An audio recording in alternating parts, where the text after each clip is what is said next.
Spot fixing কাণ্ডে এবারে দিল্লি পুলিশের জিজ্ঞাসাবাদের মুখে রাহুল দ্রাবিড়। ঘটনায় রাজস্থান রয়্যালস ক্যাপ্টেনের বয়ান রেকর্ড করা হয়েছে। তাঁর এক পাতার বয়ান রেকর্ড করা হয়েছে। পুলিশকে তিনি জানিয়েছেন, স্পট ফিক্সিং কাণ্ডের বিষয়টি নিয়ে তিনি কিছুই জানতেন না। তাকে এই নিয়ে আগাম কেউ কিছু জানাননি। কাউকে কখনো সন্দেহ হয়নি। ঘুণাক্ষরে কিছু টেরও পাননি তিনি। পুরো বিষয়টিকে দুঃখজনক বলে আখ্যা দিয়েছেন দ্রাবিড়। রিজার্ভ ব্যাংক পদক্ষেপ গ্রহণ করলেও ব্যাংকের সুদের হারে কোনো পরিবর্তনের সম্ভাবনা নেই, এমনটাই মনে করছে কেন্দ্রীয় অর্থমন্ত্রী পি চিদম্বরম। তিনি বলেন, ডলারের নিরিখে টাকার দাম কমেছে। এই পরিস্থিতিতে গতকাল দেশের আর্থিক নীতির পর্যালোচনা করে রিজার্ভ ব্যাংক। বেশ কয়েকটি গুরুত্বপূর্ণ পদক্ষেপও গ্রহণ করা হয়, কিন্তু ব্যাংকের সুদের হারে এর কোনো প্রভাব পড়বে না বলেই মনে করছেন কেন্দ্রীয় অর্থমন্ত্রী।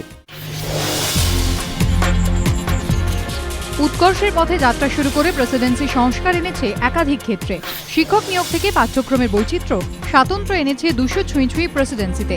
ঠিক হয়েছিল নানা বিষয়কে একত্রিত করে জীববিদ্যায় স্নাতকোত্তর পঠন পাঠন হবে এবার, কিন্তু বাদ সাধলেন ছাত্ররা। সোমবার বিশ্ববিদ্যালয়ের বৈঠক চলাকালীন ছাত্ররা অবস্থানে বসেন। যার যে বিষয় স্নাতক, সে বিষয়ে স্নাতকোত্তরের সুযোগের দাবি জানান ছাত্ররা।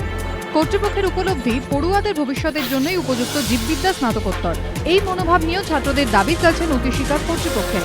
কাউন্সিল সিদ্ধান্ত নেয় জীববিদ্যার পাশাপাশি পৃথকভাবে প্রাণীবিদ্যা, উদ্ভিদবিদ্যা এবং শারীরবিদ্যা নিয়েও স্নাতকোত্তর পঠন পাঠনের সুযোগ থাকবে। যা ছাত্রদের ভবিষ্যতের পক্ষে ভালো নয়, তা মেনে নেওয়া কতটা যুক্তিসঙ্গত তা নিয়ে প্রশ্ন উঠেছে।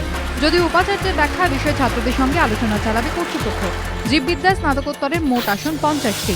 এর মধ্যে 30টি আসন বিশ্ববিদ্যালয়ের পড়ুয়াদের জন্য সংরক্ষিত। সেখানে মেধা তালিকা মেনে ভর্তি হতে হবে পড়ুয়াদের।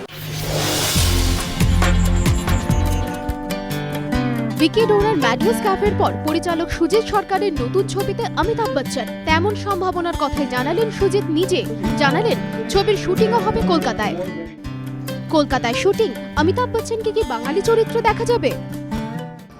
ভিকি ডোরারের সাফল্যের পর অগস্টের 23 তারিখে মুক্তি পাচ্ছে সুজিত সরকারের নতুন ছবি জন আব্রাহাম অভিনীত ম্যাড্রাস ক্যাফে। এরপর সুজিতের ছবিতে অমিতাভ বচ্চনকে দেখার জন্য আশাবাদী দর্শকরা।